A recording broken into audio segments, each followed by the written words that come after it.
السلام علیکم ورحمۃ اللہ وبرکاتہ۔ میری بات سنو، چاہے تم لڑکی ہو چاہے تم لڑکے ہو، پورے غور و فکر سے اور دل سے اور پوری سننا۔ تمہارے دل میں بھی گلے شکوے ہیں نا کہ کوئی نہیں ہے تمہارا؟ کسے بتاؤں اپنے دل کے راز؟ یہ دنیا میرے ساتھ ایسا کیوں کر رہی ہے؟ یہ لوگ میرے ساتھ ایسا کیوں کر رہے ہیں؟ اور میں خود بھی کچھ کر کیوں نہیں پا رہا؟ آخر میں ایسا کیوں؟ جب انسان دنیا کی زندگی کو ہی سب کچھ سمجھ لیتا ہے نا، تو واللہ ہی وہ اس سٹیج پر چلا جاتا ہے کہ دنیا کی زندگی اسے سمجھ نہیں آتی۔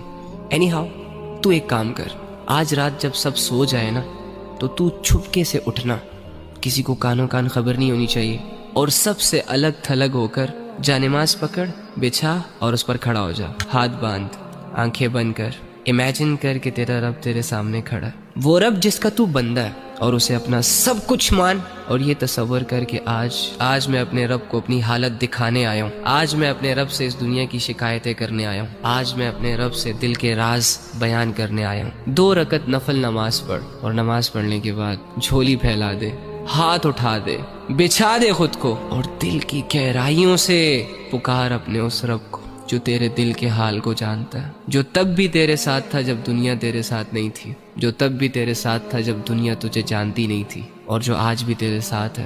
وہ اکیلا کافی ہے تجھے سنبھالنے کے لیے۔ اگر تو گر چکا ہے تو وہی تجھے اٹھا سکتا ہے۔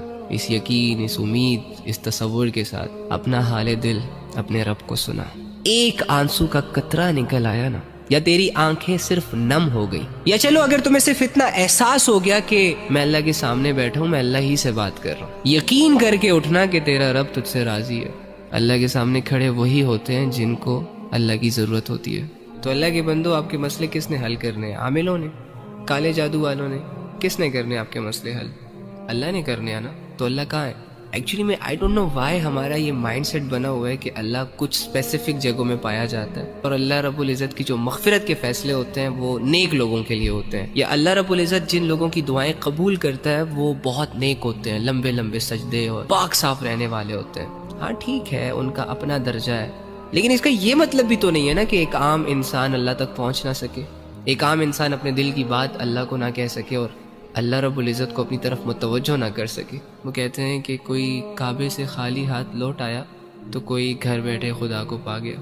آپ کو نہیں لگتا کہ جو کمزور ہوتے ہیں، جو عام لوگ ہوتے ہیں، جو مظلوم اور فقیر قسم کے لوگ ہوتے ہیں، جو خالی ہاتھ ہوتے ہیں، معاشرے کو زیادہ تر ترس انہی لوگوں پر آتا ہے؟ تو اگر آپ اپنے آپ کو یہ مان بیٹھے ہیں کہ ہم گنہگار ہیں، ہم بدکار ہیں، تو دوسری جانب یہ بھی تو یقین کر سکتے ہیں نا کہ اللہ رب العزت آپ کی طرف زیادہ رجحان کرے گا۔ اللہ کے بندو، اللہ کہہ رہے میں تمہارے شارک کے بھی قریب ہوں۔ اس اللہ سے اپنے مسئلے حل کرواؤ جو اللہ ساری زبانوں کو سمجھتا ہے، جو اللہ دل کے حال کو جانتا ہے۔